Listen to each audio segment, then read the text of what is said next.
What's going on, guys? Fair warning, this may end up being a little bit of a longer form video. We'll see. I'll try to keep things somewhat concise as well as I can. But I wanted to fire up the camera and give you guys a little peek at my current loadout for this Veto tool bag. This is the SB-LD, which I'm sure stands for something. I don't know what. But this was part of their 2024 spring promo. This was the tier 1 free bag that they gave away if you bought one of their tier 1 bags, which is typically, I think, one of their, kind of more expensive bags and packs, say like $200 and above, give or take. And then they have a tier 2 promo as well. It's a little bit of a smaller bag. I think it's actually kind of a drill holder or maybe some kind of a smaller meter bag. But it's a good bag too. Turns out I've been having my eye on the TP Double XL bag for quite a while now, and having this bag come with it is really what kind of threw me over the edge as far as making the decision for me. $220, $230 for a bag, it gets a little salty, but when you get one of these bags along with it, it really takes a lot of the sting, out of that kind of higher price. And Veto is claiming this as a $150 value bag, and that is kind of along the lines of what I've been seeing. Guys are selling these on eBay, Facebook Marketplace, that sort of thing. I've seen them anywhere from, say, $125 to about $150, $160. A lot of them are open bids. They usually get bid up, towards that $150 mark. So if you want one of these, there is a way to get them that way. Or you could always buy one of the tier 1 bags. I think that promo is going on till the end of May, if I remember right. You could buy a tier 1 bag. And then if you want, you could sell that bag and keep this one. Or what a lot of guys do is they'll buy with the promos, they'll sell the promo bag and kind of use that to offset the cost of whatever bag, that it came with. So you got a couple options there. Biggest risk is that you're going to do, one or the other. You'll get both of them and want to keep both of them. And, that's exactly what I'm going to do. And what's funny, what I thought was going to be kind of a secondary or a backup bag or just kind of a catch-all for some miscellaneous tools, the more I kind of looked at and played with and kind of saw some other loadouts online, the more this is kind of quickly becoming what I think is going to be a primary kind of grab-and-go bag, just kind of general use, maintenance, troubleshooting, repair, that sort of thing. And there's room for some changes here or there. We may go over that, but let's just jump in. We'll go quickly through the tools, and then maybe I'll add some commentary at the end. But first things first, 12-foot Camelon tape. Love these guys. Not too big, not too small. Plenty for most tabs. Inside this front kind of utility bag here. Start with this. This is a Manhattan Portage coin purse. And I like to buy these. They're about 15 bucks on Amazon. They got a lifetime warranty. Seem really well made, and they hold a lot of little miscellaneous, odds and ends and bits. I've got a bunch of like wire nuts, electrical connectors, some hollow wall anchors, sheet metal screws, just little odds and ends that you kind of want to keep together, but still have a handful of for little odd jobs and repairs here and there. It fits perfectly in this front pocket right there. And you can even put a carabiner or a hook through it, hook it to the side of your bag if you want, stick it in your pocket, whatever. So there's that. I got a couple of rail or bit sets. Morgan's Maintenance turned me onto these. Lots of options on their site. I went with the 2-inch ball end hex bits, SAE and metric. Nice little selection there, 20 bits. And then 20 of the kind of general use bits. This is kind of a pre-made pack. You can also get a custom pack, which is nice, though it's a little tedious kind of clicking each drop down and picking each size. But this is what came with this one. Phillips, Robertson, flat, Torx. Just a really nice selection of all of the above there. Then I got a Milwaukee Fastback, one of the cheaper ones, but still nice and sturdy. And to go with that, I picked up one of these Work Pro blade dispensers. This is a little 10-pack of blades with a nice little dispenser. Puts them out one at a time, nice and safely, to have extras of those. And also on the inside of this bag, I'm not sure if you'll be able to see it, but there's about 5 individual bit holders that kind of go from shorter to taller.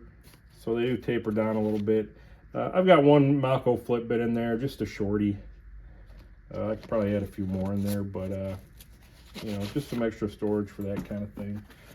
That's that bag. Go to the left side, Milwaukee 6-in-1 metric. And a quick tip on this, this is kind of to go with this guy. It's the 14-in-1 HVAC, or kind of like their, I think they have a 20-in-1 that they're selling now, which is basically the same thing. 7-in-1 plus the 14-in-1. And what's nice about this one only goes to 1/2 inch, but if you buy it with the metric or you get the metric separately, this 14 millimeter actually doubles as a 9/16. So instead of getting this guy, which kind of cuts out your 11/32, which can be useful, you keep the original 7-in-1 that goes up to 1/2, get that with the metric 6-in-1. And this basically does double duty. It's 14 or 9/16. Here's a 3/8 nut, just by way of example. Fits perfectly in there. Same as it would in this guy. And so you don't have to lose out on that 11/32, and you save a little bit of room, you know, for your toolkit. Now, this doesn't have a bit driver, but that's fine. It's got 7, 8, 10, 12, 13, and 14 metric.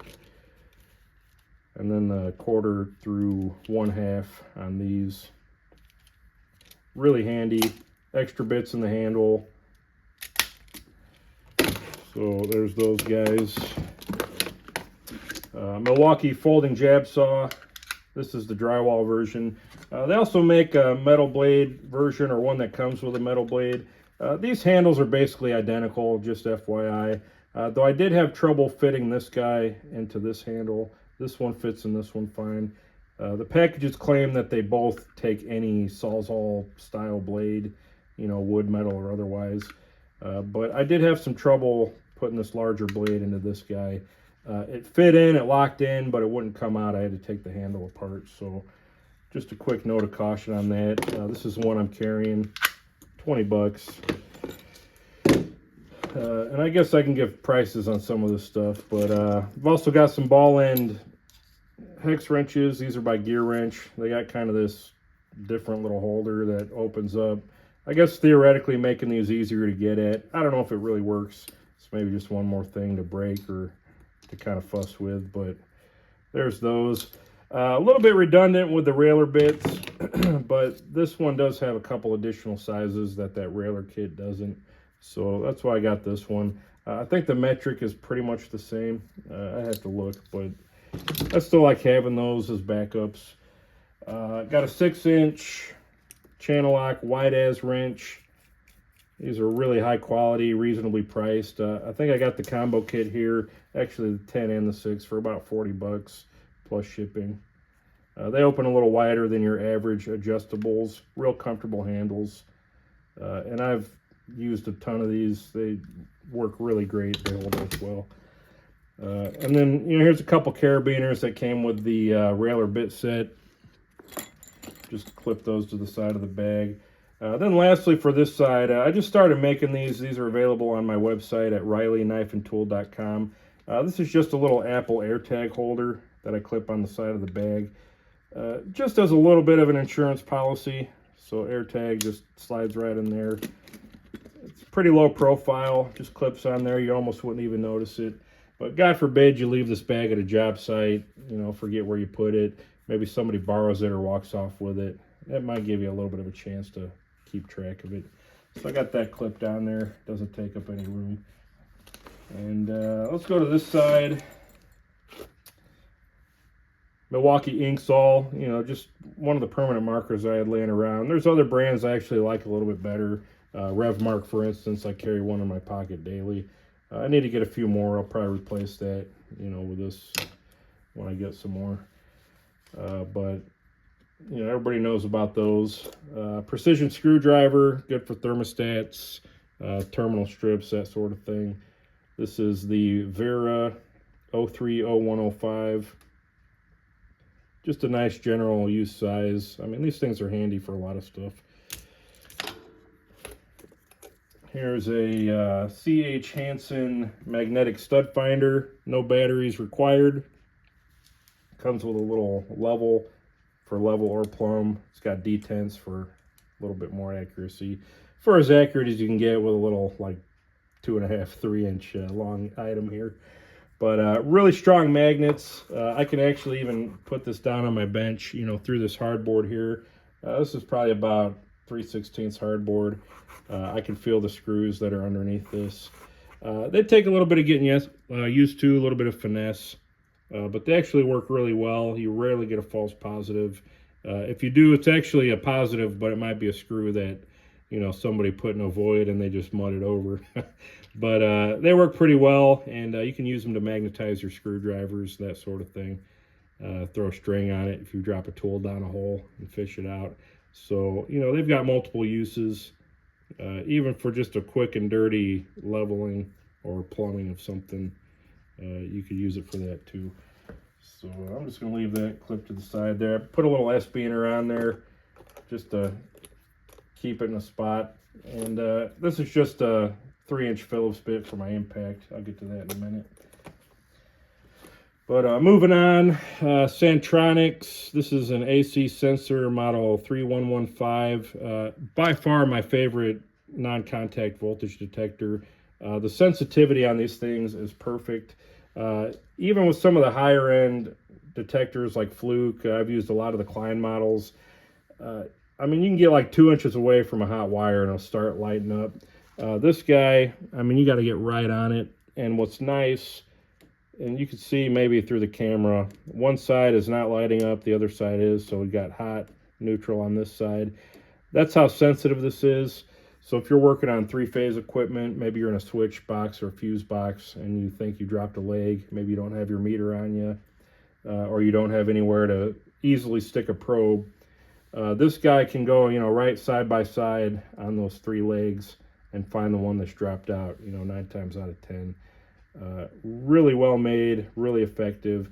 And what I like is there's no button you got to hit. Some people don't like that there's no audio. Half the time you can't hear that anyway. You're in loud industrial places.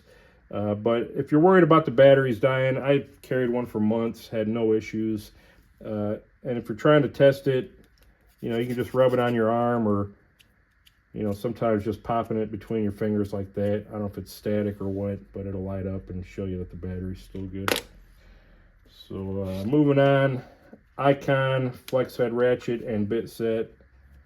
It's like a quintessential piece of gear right here. Takes up no room, all kinds of useful bits, including tamper proof.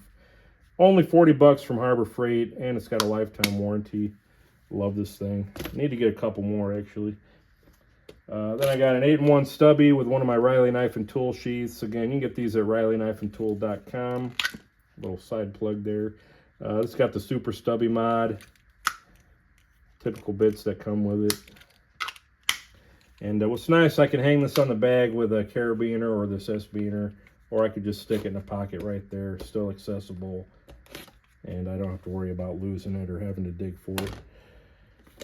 Then I just got, it's not a Pica pencil, it's actually a Dixon Reach. Pretty much the same idea.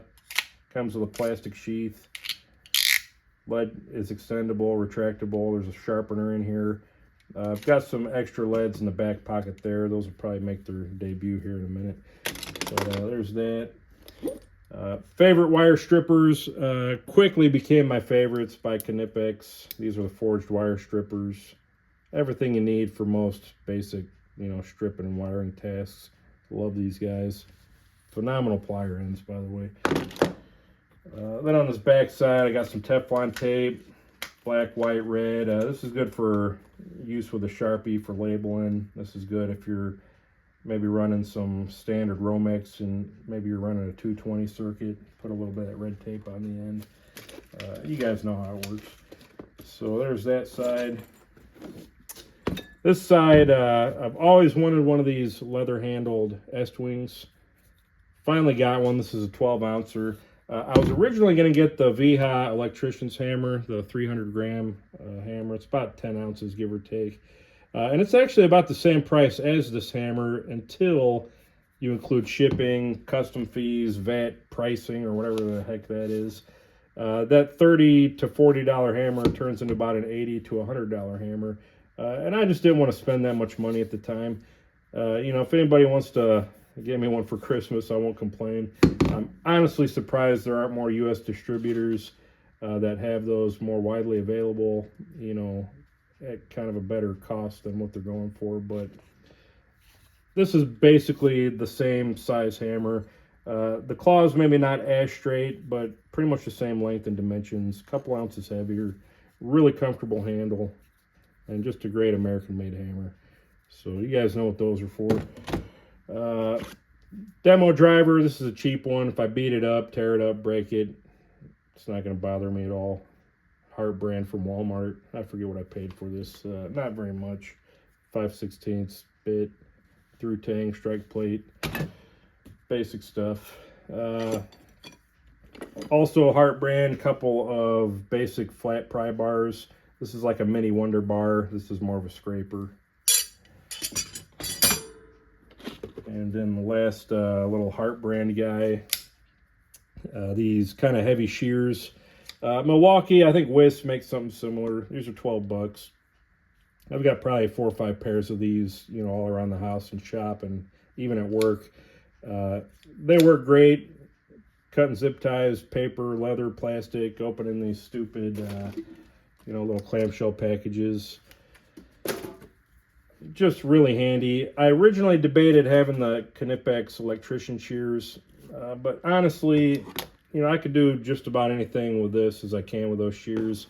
The things I can't, I'll just use these. So those are in the bag.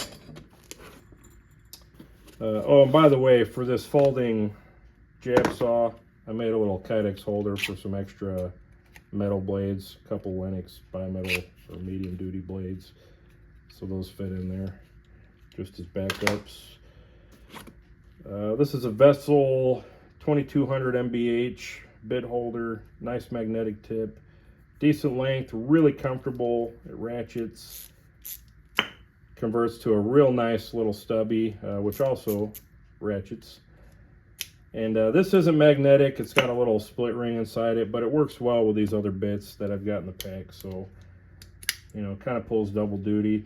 The only thing I don't like about this guy is I think they've got the ratchet in backwards, and that's how they're designed. But the problem is, if you're ever using this and really bearing down on it, not that this is meant to be heavy duty or anything, but if you're kind of really squeezing, sometimes when you start tightening it up, you can inadvertently turn this collar, and then you either lock up the driver or you go too far, and then you're loosening all of a sudden. So I really wish they would have rotated this in the direction that it's supposed to go. But still a really nice little driver handle. Works with these other bits. And definitely worth the spot in the bag. Similarly, Impact 11-in-1 ratcheting by Klein. Impact ready, throw it in the impact, keep it in the handle. It's got a bit holder, quarter, 5/16, 3/8 nut drivers. You know, your basic standard use bits. Love this guy. I love his counterpart without the ratchet. You guys know how I feel about those. And then another Klein 27-in-1 tamper proof to kind of fill in the rest of the blanks with the precision bits, smaller bits that these other ones aren't going to fit. And they're tamper proof, some of them, so that's nice.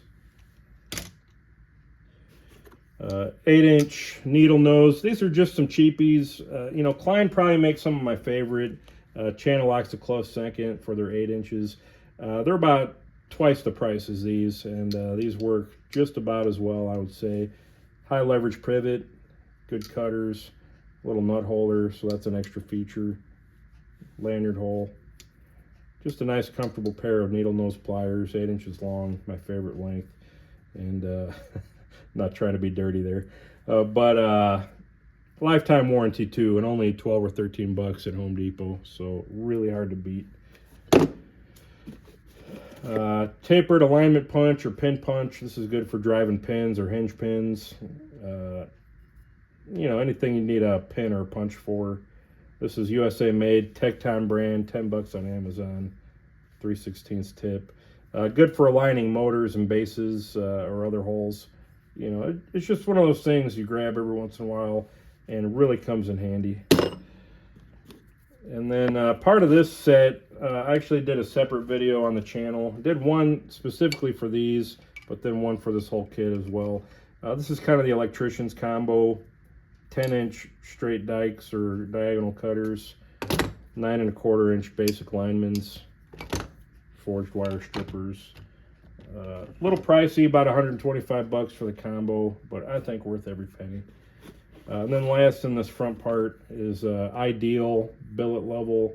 This is the 35-207, running about 20 or 30 bucks. 4 different vials, level plumb, 30 and 45 degrees, conduit clamp, nice magnets, little V-notch for round stuff. It's got this kind of centering level bubble, whatever you want to call that. And it's 6 inches long. It's got a nice scale on the bottom, you know, inches on both sides. High vis. And what's also nice is they come with some spare vials, so you can keep those and hopefully find them if or when you ever need them. So there's that. And then going around to the back, just to wrap things up, I got a Knipex 10-inch combo, 90 bucks. I got at Home Depot. 10-inch Cobras, 10-inch plier wrenches. I can't say enough good about these things. These are my favorite pliers of all time. They blow everybody else out of the water. I don't care what you say or what brands you hold up against them. They're heat treated perfectly, huge capacity, tons of leverage, relatively lightweight. These guys are worth their weight in gold too, and they probably cost about as much, about 65 bucks for the 10-inch pair. But there's things these guys can do that, you know, no other pliers can, or even an adjustable wrench. So definitely worth their spot in the bag. And by the way, this is a tablet bag or tablet pocket. I just tucked the pocket in the back there. I don't carry a tablet. I use my phone for that kind of thing. Or I've got a larger one I can bring with me, but you know, it's better served for tool storage. And then finally in the back, this did have a V-swap panel in it, by the way. This guy, kind of some stretchy pockets. I felt like it took up too much room, especially for what I wanted to put in here. So I took it out, but other guys might find it useful. If anything, I can hang it on the wall and store some stuff in it, or stick it in another Veto bag I've got. But there's that. This guy, Klein Worklight 56403. Nice and versatile mounting or stand-up, you know, little folding stand. Magnets, carabiner clip. Could drive a nail and hang it. This guy goes 270 degrees. This guy 360. 2 basic light modes, so you're not cycling through 100 different useless modes. So you got bright, not so bright, and it's got a glow-in-the-dark bezel, which is nice. And it's rechargeable, power indicator, and you can use it as a power bank to charge your cell phone if you got a cable to go with it. So just a nice little feature-rich light. You could even kind of hang it in a shirt pocket. I've done that before, so now I'm, you know, lighting my space in front of me. Stick it in your bag, get any angle you want there. I mean, just really versatile. Takes up almost no room, worth its weight in gold. And then finally, a couple more things. You've got the Unity. Phone thinks I'm talking to it or watch. Unity UT210E. Probably one of the smaller clamp meters on the market. And packed full of features: auto detect AC/DC voltage, resistance, capacitance, which is a must for me, different amp settings, non-contact voltage, diode test, all the basics. You can select your different voltages and whatnot. You can zero the meter. It's got a hold feature, backlight. The only thing I wish it did have, and I may just glue some on, I wish it had a magnet on the back to help hold it in place, you know, when you're kind of metering stuff. You could always use this to kind of hook it onto something, I suppose, but great little meter, decent probes, decent bag. And then I keep this little burnishing file for cleaning contacts and stuff in here. Doesn't take up any room. So there's that guy. Channel lock crimpers and snips. Some of the better ones, I think. And some of the cheaper ones too. A lot of these guys, they'll cost you anywhere from 40 to upwards of 60 or 80 bucks, depending on brands. These are about 25, and they work about as good as anything I've ever used, so I like them. And then lastly, 2 more things. Lead for the Dixon Reach pencil.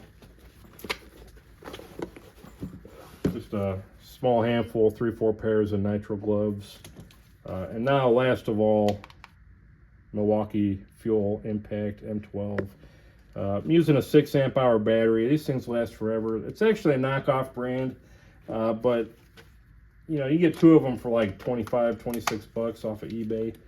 So like less than a quarter of the price of a Milwaukee, especially for their 6 amp or even 4 amp hours.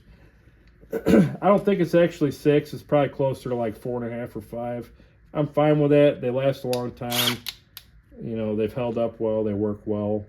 I can't tell the difference. But this guy, about as useful as anything I've ever owned. So, you know, definitely worth its spot. Lightweight, takes up no room, packs a hell of a punch. And you can do some pretty decent work with this guy. Now, I could probably take this guy out of the back here and fit one more battery in there. That's always an option. Clip this somewhere else or leave it. But that's pretty much it for the tool loadout. So if you guys like the bag, like the loadout, let me know. Let me know what you think about it. If I miss something, if I have something in here or don't have something in here, I actually bought some zip ties. I'm going to probably stick in this back pocket as well. You know, just a small handful. But other than that, I mean, it maybe be nice to have some sort of a square in here too. But this bag's already pushing like 25, 26 pounds. I don't think I want to add much more to it than that. If anything, I might eliminate a couple things, which, you know, that could be its own video. I could probably do without these guys. You know, I can get a smaller pair of these, or, you know, just use these for most of my little snipping and cutting. What else? I could probably eliminate this since I have the pliers wrench. Keep the 6-inch for smaller quarters, that sort of thing. Can maybe get a slightly lighter hammer, you know, something like this 8-ounce ball peen. That'll save 4 ounces. Level I could swap out for this guy. It's just a little bit lighter and longer. And then I could probably eliminate these ball end hex wrenches for as little as I use them. Or at least take out the odd sizes that the railer kit doesn't have, stick them in the bag. So, you know, that's quite a bit of weight right there, just right off the bat. That's probably about 5 pounds almost. And there's probably even 1 or 2 other things, like, you know, I could probably do without this guy, although it's pretty lightweight. Maybe find a little lighter screwdriver. That's pretty lightweight too, though. But, and, you know, how often am I going to use a jab saw? I could probably do without that, or, you know, this guy. But that's pretty lightweight too. So, I don't know, just some different options there. Again, let me know what you guys think, if you changed something, or if I missed something. Great bag. Is it worth 150 bucks? Well, the prices they're going for on eBay says yes. And I think it's pretty well in line with other Veto bags, you know, that I own and have used and have seen. So I think they really outdid themselves with this promo bag. I love it. I can hardly wait to see what next year brings, if they're even going to be able to top this, or maybe they'll just redo some kind of version of this. But we won't bore you with putting it all back. Less than half an hour. I think probably did a little better than I thought. Again, any comments, questions, criticisms, leave them below. And as always, we'll see you guys on the next one.